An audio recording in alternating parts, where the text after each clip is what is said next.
اعطيكم في الشغله. شوفوا المعمم مشكله اذا ظل يكذب، مشكله المعمم اذا يكذب. هسه تقول لي على المدى وعندك ردود كثيره، اقول لك عندي ردود على امور كثيره، بس انا والله ما ارد على هاي السوالف. يعني انا ملتهي بخدمه اهل البيت، ملتهي ما باوع على هاي السوالف، مالتي بالخرطات التسعه. المعمم اذا السيد الشهيد يقول بعض السراق قد ارتدوا العمامه، السيد الشهيد الصدر يقول السراق ارتدوا العمامه. اكو يوم من الايام قلت لكم سيد اجى للحوزه وانا وجهت الى سؤال، قلت له كيف اكون مهدوي؟ ظل يبكي. فاكو شيخ معمم من جماعه الخرطات التسعه قال هذا كذاب اصلا ما موجود. بس انا خب عندي ادله، وش قد هذا منزل علي هو هذا الشيخ، وعندي ادله ما اظهرها، وراح اظهركم دليل. عندي صوره ويا الشخص اللي سالته انا، صوره شوف، بس انا ما اظهر الادله والله. ليش؟ لان ما بوع على هاي السوالف. من سالته سؤال، قلت لكم بالحوزه سالت واحد قلت له كيف اكون مهدويا، وظل يبكي. طب عندي صوره وياه، صوره عنده وياه صوره، طلع لكم الصوره لو ما حاجه. راح اعطيكم نموذج منه وشوفوا الكذب. يقول لك وين هذا كذب، هذا وين جابل، هذا مرجع، وعلى المهدوي وين التقى به اصلا. راح اراويكم نموذج صوره على مود تبينون انه كل معمم يسوي هاجم معناته هو حاسد وضايج وزعلان. راح اخرج لكم صوره، عندي الصور وهي فطاحله العلماء بس انا ما احب اظهرها، واضح؟ وهي فطاحله العلماء عندي صور بس انا ما راح اظهرها. راح اظهر لكم نموذج واحد اللي هو ويا هذا الشخصيه اللي انا سالته سؤال كيف اكون مهدويا، وظل يبكي وقال لي اذا اردت ان تكون مهدويا فعليك ان تكون مثل المقدس الاردبيلي. بس صبركم علي.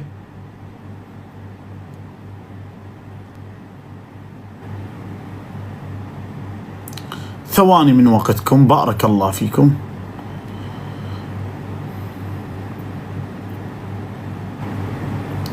ثواني من وقتكم، جزاكم الله خير الجزاء المحسنين. سجلوا بس قبل كل شيء، سجلوا. انا مو كل واحد ارد عليه، مع الرغم عندي الادله وعندي كل ادله، بس انا ما ارد. ليش؟ ما التي بسوالف المزعطه. اكو عالم تحسد. اعيدا على مود تسجلون. قبل ايام شفت منشور معمم من جماعه الخرطات التسعه اللي ضايج وزعلان مني وحاسد، يقول علاء المهدوي يقول انا التقيت بفلان الحائري، وعلاء المهدوي وين التقى بيكذب عليكم؟ وعلاء المهدوي ساله قال له كيف اكون مهدويا؟ فظل باوع علاء المهدوي وظل يبكي، قال لي اذا اردت ان تكون مهدويا كن مثل المقدس الاردبيلي. قال علاء المهدوي وين التقيت بيه يكذب عليكم؟ هذا رجال يكذب. طيب منو هذا اللي يكذب؟ ليش ولك؟ يلا هذا هو اللي سألته، وهذا أنا مرجع من مراجع إيران آية الله. شلونك نايم قاعد؟ يا معود اقعد لا تصير مسخرة للأمة.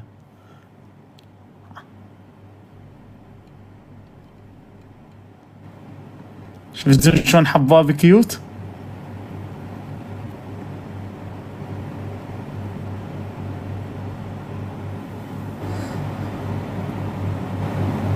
بس انا ما اقدر هاي السوالف. انا مو عندي فشي. التقيت بعالم، واذا التقيت بعالم انا مو هدف التقي بعالم. يلقى لك انا افتخر بهاي، افتخر بيه؟ لا والله العظيم ما افتخر بيه. انا عندي الفخر ال محمد، انا عندي ال محمد الفخر. اي انا ما باوعل هنا، انا عندي حسابي متروس، نقالي متروس كله صور، نقالي متروس صور بما اشتهت العلماء باللي يعجبك. بس ما باوعل هاي السوالف، انا كلها ما باوعلها بصراحه.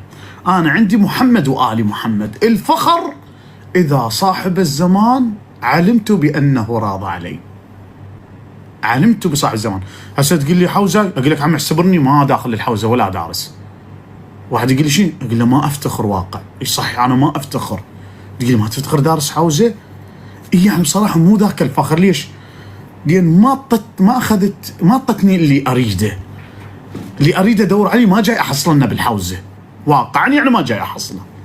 اللي اريدنه ما جاي احصله بالحوزه، اللي ادور عليه العلم القوي علم محمد وال محمد ما جاي يتحصل بذيك المتانه بذيك القوه مثل سابقا. واضح؟ فشاد الحديث اللي اريد اقول انه القضيه مو قضيه. واضح؟ وخلي في بالكم اغلب اللي انحرفوا هم طالعين من الحوزه. امير قريش من وين طالع؟ مو من الحوزه. عبد الحليم الغزي من وين طالع؟ مو من الحوزه. الصرخي من وين طالع؟ مو من الحوزه. الصرخي وغير الصرخي منين طالعين؟ انا بصراحه واقعا انظر ان الحوزه يتيمه، وهذا كلام السيد الحيدر وما قبله وعلي. ترى الحوزه يتيمه، واقعا ان الحوزه يتيمه بصراحه.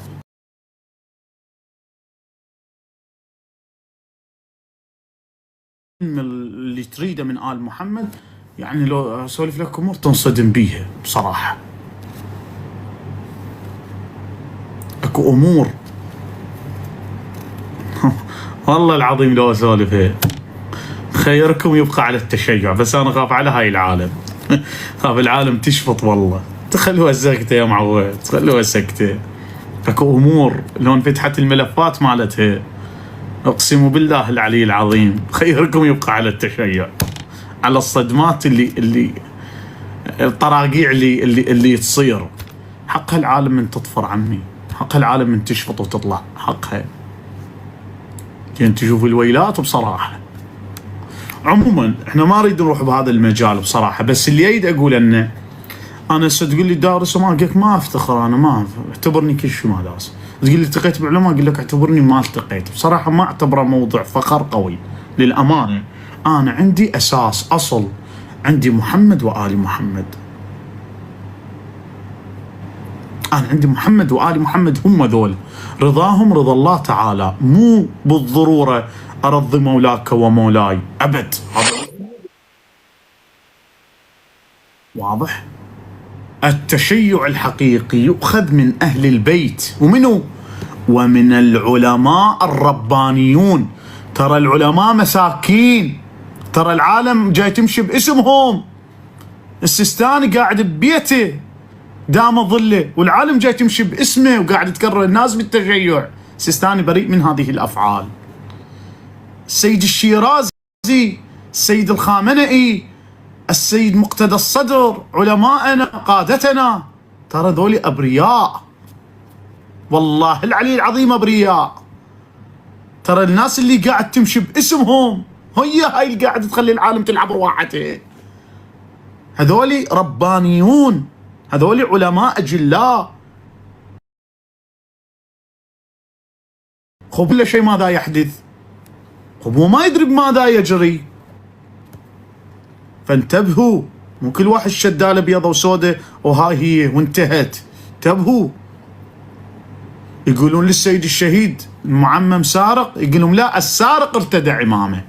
قال لهم العمامه مقدسه بس السارق جاي لبسها ترى. فانتبهوا، مو كل واحد يبتر مقاطع، مو كل واحد يسقط بالناس المشايخ رجال الدين الفضلاء الربانيون تمشي وراء وعالم وظيفتها تقعد تصفيط يبتر مقاطع وكذا الى اخره. عموما فانتم شفت الصوره. هسه هذا الشيخ اللي كذب شنو موقفه بهذا المكان؟ نفسيته اللي راويتكم الصوره بنفسه بالضبط، نفس المكان. هو انا سالت، كنا قاعدين قاعده وحده ونقدم اسئله لهذا السيد، هو من ايران ويجيب على الاسئله. فانا سالته هذا اللي كذب. زين انا بس اريد افهم هي شنو الفضل، يعني ما اعرف. هسه واحد يقول انا سالت فد عالم من العلماء وجاوبني وظل يبكي. طيب هي شنو الموضوع؟ فخر؟ بس انا اريد اوصل الحكمه للناس بس. يعني شنو افتخر به مثلا؟ شنو؟ واحد سالته وجاوبني وظل يبكي، وخذينا من هذا انه كيف اكون مهدويا؟ قال اذا اردت ان تكون مهدويا كن مثل المقدس الاردبيلي يلقي الدلو فيخرج الذهب فيقول الهي احمد لا يريد ذهب بل يريد ماء للوضوء. حكمه، موعظه على مود توصل للناس. هي ما وين الفخر بيه؟ على مود تقول صارت لو مو صارت. عموما بارك الله فيكم. انشغلوا بخدمة أهل البيت ومعارف أهل البيت. انتبهوا انتبهوا، اكو علماء معممين ربانيون واكو معممين كلاوتشيه. انتبهوا، اكو معممين بالحيض وبالنفاس يعجبك، بس مالات علي بن ابي طالب يسقط لك كلها شوفها تقول هذا مو من عندنا، يقول هذا لابس عمامه هيك كلاوات.